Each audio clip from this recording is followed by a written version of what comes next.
Population of 8 billion people, only 6 people look somewhat similar to you, and that's because of DNA. So now let's understand the way that this code in our bodies works. So each rung is divided into 3 parts. A circle, that's called a phosphate group.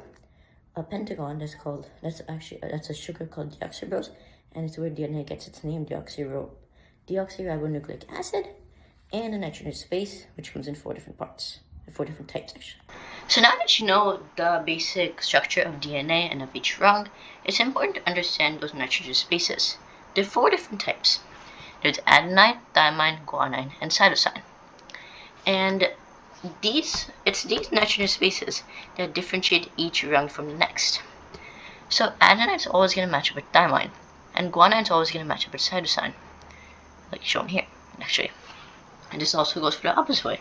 Cytosine goes with guanine, thymine goes with adenine. And that's the basic pattern of DNA.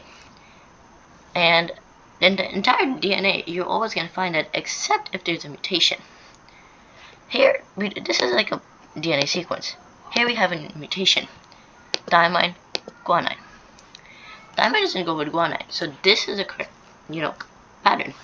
Although sometimes there can be mutations whenever DNA is maybe replicated and copied.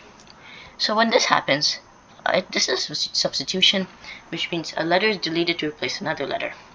So this would only mess up this, and sometimes this could be beneficial, but sometimes it could be disadvantageous, sometimes it could be advantageous. Although it won't make as much of a difference as a deletion would or addition would.